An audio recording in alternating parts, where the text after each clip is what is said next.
is thick in here. We need to thin it out. It has to go fast. My name's Hank Knox. I'm the professor of harpsichord at the Schulich School of Music at McGill University in Montreal. 20 years ago, some of the students came to me and said, "We do opera at McGill every year, but we never do early operas." And so I let them organize it, and I let them pick it out, and I discovered, to my great surprise, I loved it. It's so much fun to work on this material that covers such a wide range of emotions and personalities. And working with singers is like working with stars every single time you walk into rehearsal. They've got like all this personality, all this energy. It's a great experience. The challenge working with students is that for the most part they haven't had a lot of experience with a large, sustained production. In some cases, they've never sung material that's as technically challenging as some of this stuff is. For some of the singers, they've never sung a lot of early music before, so you have to teach them some of the conventions. You have to help them find ornamentation for the repeated parts of the arias that they sing. There's a certain element of improvisation. You give them some tools for figuring out how they can take what they've already sung and do something more with it.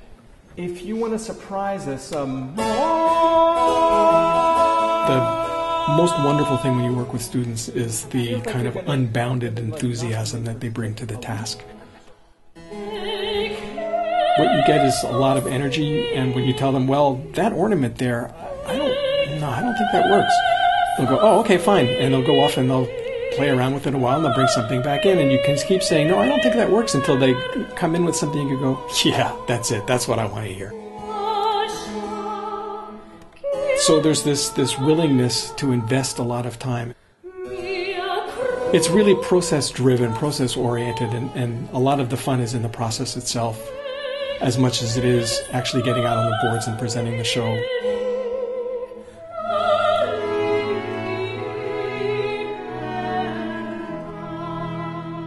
I love working with the orchestra.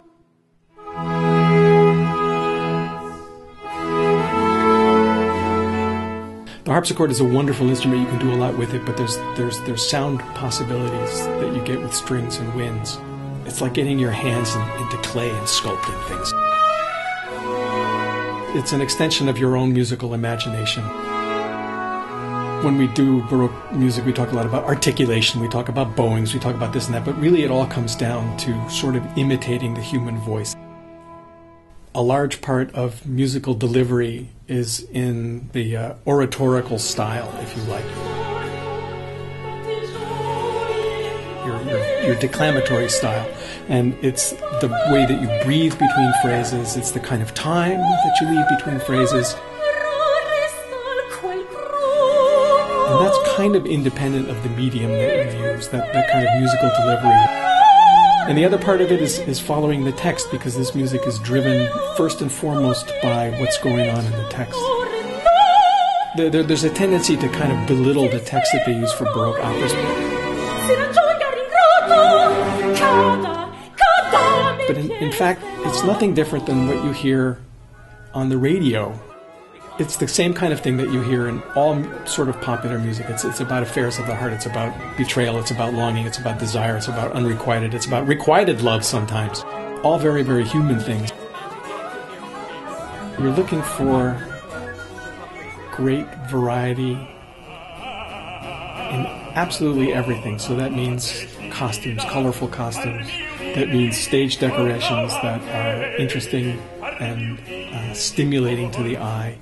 You're looking for large contrasts in emotions. You're looking for great passionate gestures, theatrical extravagance. The first thing I hope the students take away from the whole process is a sense of how fantastic this repertoire is.